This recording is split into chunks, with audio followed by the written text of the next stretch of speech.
Радио Благоевград. Радиото на Югозапада. Преди дни наши здравни работници и преподаватели по физическо възпитание се завърнаха от образователен обмен в турския град Сакария. Сега на телефонната ни линия е Брахим Кадриев, който също беше част от това обучение. Здравейте, господин Кадриев!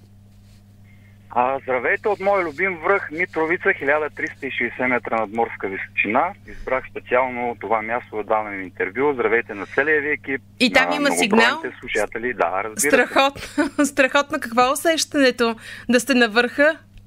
Уникално. Космос. Просто вселена. Различна вселена. Здравейте на целия ви екип, на многобройните ви слушатели на Радио Благоевград. Много ми е приятно отново да съм в ефир. За мен е чест. Господин Кадриев, моля да ни разкажете за обучението, което вие и ваши колеги проведохте в турския град Сакария по програма Еразъм. Да. Първо искам да кажа, че чрез подбор и селекция ние бяхме одобрени 40 спортни експерти, младежки работници, учители по физическо възпитание и спорта, и в периода 2-6 юни участвахме в едно така наречено иновативно обучение в рамките на програмата Empire Sport. Събитие е част от инициатива, съфинансирана по програма Erasmus+. Целта беше обмяна на опит и придобиване на нови умения в областта на адаптираните спортове. Това стана благодарение на Асоциацията за развитие на българския спорт.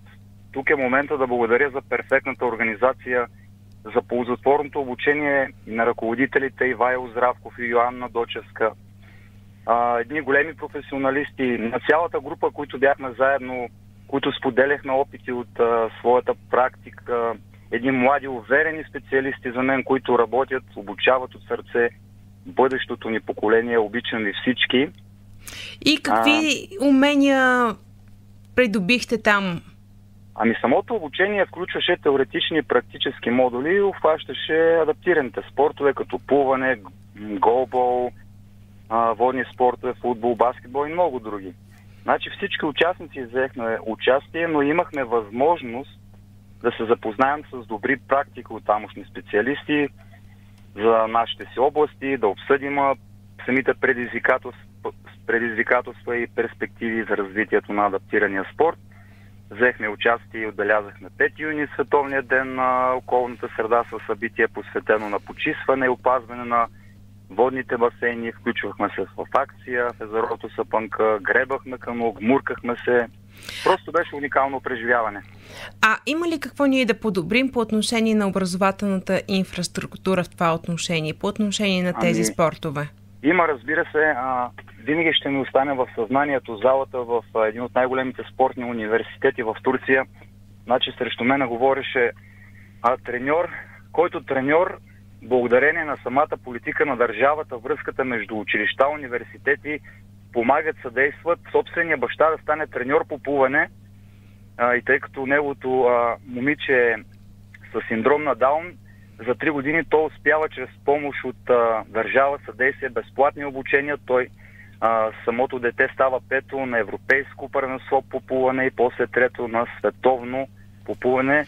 Просто връзката между родители, учители и самите спортни университети, базите са нещо уникално. Имаме много да говориме, но за мен е липсата на спортните клубове, финансираното от самата държава и особено здравната политика, самата реализация на такива деца. Разбира се, и опита, специалистите трябва да бъдат обучени. Изключително много неща могат да се подобрят, разбира се. У нас успяваме ли да намерим пресечната точка между всички тези институции, които вие изброихте? Държава, спортни клубове, образование, за да бъдем максимално полезни на такива деца? За мен пресечната точка е родителите. Първо, родителите са в центъра на всичко. Информираността, връзката между родители, институции и, разбира се, финансирането на самата държава, за съжаление, която липсва. Не може да събираме средства за да изпратиме отбор по щанги на световно. Просто имаме уникални деца, имаме уникални таланти, имаме уникални специалисти, които искат да работят, но има доста пречки, които някакси не успяваме така да съдействаме ползотворно за това нещо. Някъде връзката се губи, нишката. Разбрах, господин Кадриев, и да ви върна към вашето хоби. Изкачването, покоряването на планински върхове. Поредния планински връх, към който ще се устремите.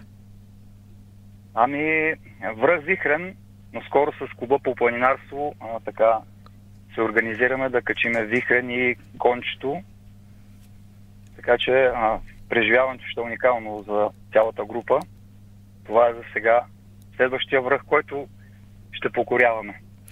Благодаря за този разговор, уважаеми слушатели. Разговарях с Ибрахим Кадриев за образователния обмен, който наши здравни работници и преподаватели по физическо възпитание проведоха в турския град Сакария.